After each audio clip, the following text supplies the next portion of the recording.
Hey guys, welcome to this episode of TNCBA's Tips, Tricks, and How-Tos. And continuing with the offshore theme, we're going to be talking about some baits that are a little bit more of a secondary for us. Yeah. You know, last week Kelsey talked about those essentials. We talked about the football jig. We talked about a crankbait, a swim bait. Talked about a Carolina rig. But what do you do when it gets tough? What are those other things laying out there on the deck? Because I never have just 5. I say I'm going to have just 5, but by the end of the day, Looks like Kelsey, a bomb went off on the front deck of that boat. every bit of tackle's out. The rods are all over the place. Oh, yeah. So let's talk about some of the other baits that might come into play. And we're not necessarily talking finessey here. Like I said, these might be our secondary go-to guys. These are not going to be the first things I pick up, but they're definitely going to be on a rod. They might still be in my rod locker, but I'm going to have them there to go to at some point in that day if things are not acting right. So a couple weeks ago, flashback, we talked about the way we want those fish to kind of look. You know, we want them to be kind of just stair-stepped along the bottom, just laying on it, turtles on the logs, what you're thinking about. We don't want them up off the bottom, but sometimes they get into some lazy moods and they kind of suspend up, or they're just not in a really good feeding mood. So I'm going to start off with some things that are going to still be kind of what I consider your big baits and your power fishing to try to get those to bite before I go a little more finessey. So a couple things we didn't talk about. A flutter spoon, okay? Yes. And you've got a couple different options to go with. We talked about Gunnersville. We were there just last week. Gunnersville, you got those bigger gizzard shad. You can go with those big Magnum nickel spoons that look like hubcaps. Not gonna lie, I have caught them on that on Douglas before. Oh yeah. But I'm in agreement with some people that you throw that big thing in there, sometimes it busts the school up. Yeah. I feel like more on Douglas, you're going to throw the mini mag, as to where on Gunnersville, you're going to throw the mag. You're going to throw the Magnum. You're going to throw those smaller spoons, maybe a 5-inch, 6-inch spoon on Douglas and stuff. But the flutter spoon is a really good way to kind of still target the bottom, but target some of those fish that are up and suspended. Because when you're working that flutter spoon, you're going to cast it out, let it sink. You're going to rip it up, let it fall back down, flutter back down. Now, this is where it's going to be really big on knowing where these fish are positioned, if they're up off the bottom or if they're on the bottom. If they're up off the bottom and suspended, I'm going to rip it up, let it fall. I'm not going to let it go all the way back to the bottom, reel and rip it up again. So some big keys there is I'm going to have some heavy line, especially with the bigger spoons, a 14, a 17-pound test. One tip within a tip that I will say about throwing those spoons like that, one thing I've learned, take you a treble hook with a feather on it. Yeah. And put it in line. Don't tie it to it, just in line. And it looks like that gizzard shad or whatever, that bait is chasing another form of bait. That's a very good thing to add on there. That's another tip to try and maximize your catches. Yeah. Because that's more of a finessey type way, I feel like. And so let it flutter down, rip it back up before it ever gets to the bottom. So the flutter spoon is a big deal, but I do want a high-speed reel on that because where I'm letting it fall back down and I'm trying to take up line and pull it back up, I'm going to have a high-speed reel on there. Similar to like Kelsey, a lot of times offshore I have a lot of 7-foot medium heavy rods that are just my standard go-to for that. So the flutter spoon is a really, really good one. The flutter spoon can be a pain to cast sometimes if you do have a lot of wind, especially the bigger one, because it'll grab that wind and it'll kind of go whatever way it wants to. So the flutter spoon is a good one. Another one that's really good that I've learned to love here just recently, and you saw it on Chickamauga back when the elites were there and KVD and those boys were down there, the preacher jig. Yes, sir. Okay. The preacher jig is a good one, and I like how easy it is to work and how fast you can still cover water. And the preacher jig, guys, again, just has a big either feather or big hair tail behind it. We're talking about a 3/4 ounce in this case. I'm going to throw that out into an area where I know those fish are a little bit more up off the bottom and they're suspending, and I'm going to burn it. And I'm not hopping necessarily. Now, you can still do that, but the way I typically work it to get my best reaction is I'm going to fire it out there. I'm going to burn it and just kill it and let it sink. Yeah. Burn it, kill it, and let it sink.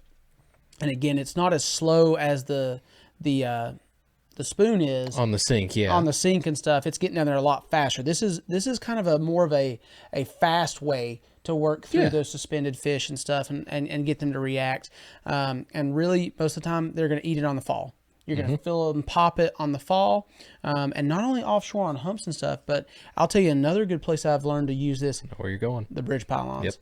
Okay, and I did this in a BFL down on Cherokee, and we kind of found it by accident. We were just put out, and it was so bad. It was a rough day. It was a horrible practice. Kelsey had been out there snagging carp and stuff, and like that's just how bad it had gotten. We pulled in on the bridge ponds there at the end, and I started trying to figure out a way I could cover that water column in a lot of different areas. Yeah. And that preacher jig was an awesome way to work through by those bridge pylons and get those fish to bite. So the spoon's a good way. The preacher jig is another good one. One that I've not really had much luck on, but I've watched things on and read about is really just is worming a big ribbon tail worm. You throw it out there and it's similar to the preacher jig, but you're just working it through the water column. It's almost like you're working it off on the bottom, but you just don't ever let it get down there. And you're just working this worm through the water column with that ribbon tail and just getting it to kind of roller coaster on you. Yeah. Just climb and fall, climb and fall. One thing I could think of is they used to throw the saltwater baits. They were like eels. Oh, yes. It's kind of the same concept. It's just like a big flowing, like flat tail, and it would just flow like that. And it's another one to try to get those suspended fish. Yeah. You have to keep things in reality when it comes to these fish getting very lazy on you. It's not going to be like when they're hunkered down on the bottom ready to eat, where you're going to catch one every single cast. Now, you may get that school fired up, and that's the key. That's what we're trying to do, is even just getting one fish to bite might get the school fired up. But if they stay in that mood, you're not going to be catching them on repetitive cast when it's like this. You're going to be worming that thing through there, that preacher jig or that spoon, and it might be a little more work on you. But these are just ways to kind of target those fish when they're not right there on that bottom, ready to feed really well. Now, kind of turning away from those still kind of more of what I would consider power tactics for those lethargic fish with the spoon, the preacher jig, and kind of floating that worm through the water column is to downsize. Okay. And we've talked about it all along. I am a huge 2.8 Kitech fan. Oh, yeah. It is always tied on. But put that on a heavier head, that 3/4 ounce, or not a 3/4 ounce, 3/8 ounce, like we talked about. And you can work that thing along the bottom, just that smaller profile, just something they haven't seen as much. I feel like that's big. One of those things that people haven't done a whole lot of during these months. Right. They want to go to those big baits. Yeah, they want to go to those big baits, but I feel like when those fish are being finicky, pressured, I feel like that's more of your finesse style that you're wanting to go for. And more so now, guys, than ever, these lakes are crowded, they're pressured. Oh, yeah. All the time. So don't be afraid to go down and downsize to that 2.8 Kitech, even though we were talking earlier about throwing a 6-inch swim bait. So change it up. If they slow down, if you're just waylaying that school and it starts to shut off on you, try to change up to that. The Kitech, going down to the Ned rig. Again, these are finesse style baits. I'm still going to throw a heavier head than normal just so I can get it down there and keep it down there. But that is going to be a big one. Another one that I've had some luck on, and this one's a little more hit or miss, the spy bait. Okay. And we may later on do a show just focused in on the spy bait. I really like spy baits around bridge pylons. Okay, and around spotted bass. I love it there. But it's also something that can be sneaky out here offshore. Because you get these fish, they're suspended, and that spy bait, my hardest thing is to work it as slow as you need to. The spy bait, you're going to throw it on 4-pound test fluorocarbon, straight fluorocarbon. And the key to this spy bait is to throw it on the right setup, because the way it was designed in Japan is on that 4-pound test on a super slow spinning reel. It's just going to work through the water column, and it's got just a little shimmy to it. Yeah. And then the spy bait has those two props on each end. And it's just creating a little bit of turbulence, but it's another very subtle. Okay, it's not as loud as the spoon. It's not as obnoxious as the preacher jig. How deep are you necessarily working this bait? I mean, it depends. It depends on what I'm seeing. I can work it down to 20 foot. Okay, I can work it down to 25, maybe. Because that's what I was going to ask is, what's your maximum depth on that? Probably 20 foot is what I'm looking at. Okay. A lot of times. But again, depending on the point that you're on, those fish might be suspended up too. If it's 25 deep, they might be up into 15 foot of water or 20. So you throw it out there, you let it sink, and then, I mean, it is a painstakingly slow, just reel, and you're just bringing it straight back to the boat. Sounds like my kind of day. It is your kind of day. And what's hard about it is you don't feel a lot of resistance. Yeah. but they'll load up on it. And the key is to throw it on like a drop shot rod or a very limber, because the hooks are small on it. But that is a very good finessey way to try to get some sneaky bites out there, is to throw the spy bait. And that's one that, like I said, it's not going to be my first go-to. Yeah. Because the other things I like to do more. But the spy bait is good, and like I said, it's also good around bridge pylons. And like I said, we might do a little show on that one later. So the spy bait is one. The Kitech, the Ned rig, those things are always going to be some major players. But don't be afraid to downsize and go finessey like that, guys.